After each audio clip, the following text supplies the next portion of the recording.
Ito may papakita ako, ha? Sige. Kayo na magsabi, maliit po ba? Kailangan kong lakihan? Malalakihan pa kaya 'to? Oh, tingnan ninyo, ha? Tingnan niyo kung ano kagaguhan nitong mga ito. Ha? Trillanes, ano na namang kagaguhan 'yan? Tingnan mo, ginaya mo po si Tamba. You're nothing. Ano ba yung sinasabi? But a second rate, trying hard, copycat. Sa Tagalog, gayayeros ka. Trillanes. Ginaya mo pa yung Team Tamba, may Team Trillanes ka na rin kasi may Team Tamba. May Magdalo party list ka rin, may party list din siya. Tingog.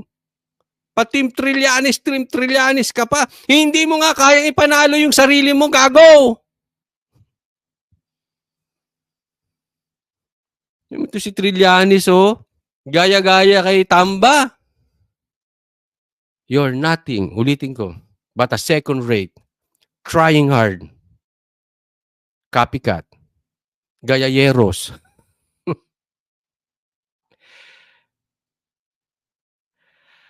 Ay.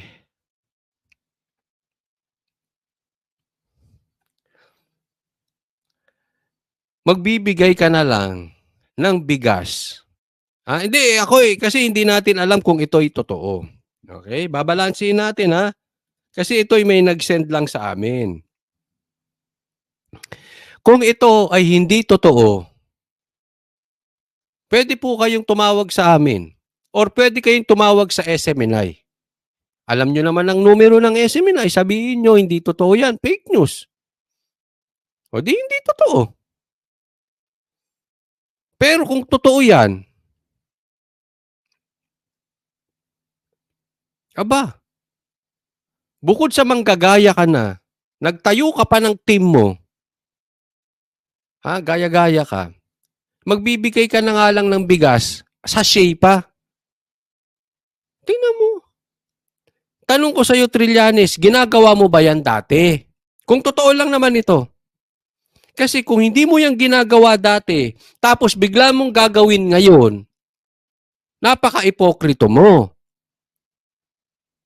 Kung hindi mo ginagawa yan dati, at gagawin mo ngayon, at may pangalan mo pa, at andyan pa yung Team Trillanes mo, at andyan pa yung mga konsehal na yan, at andyan pa yung party list na yan, ipokrito ka. Kasi dapat, kung kakampanya ka, ito ay maging lesson na po sa ating mga Pilipino. Paulit-ulit kong sinasabi na dapat kung kayo ay boboto, may resibo. Huwag kayong maniniwala sa pangako na hindi naman nila dati ginagawa. Dapat lahat ng ipinapakita nila ngayong nangangampanya. Dapat illegal pa nga yan kasi wala pang campaign season eh. Pero yung mga paganyang-ganyang kakornihan na yan, dapat yan matagal nilang ginagawa. Kung bigla lang nilang gagawin, magduda ka na sa ganyang politiko.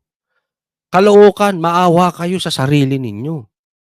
Kalookan, maawa kayo sa pamilya ninyo.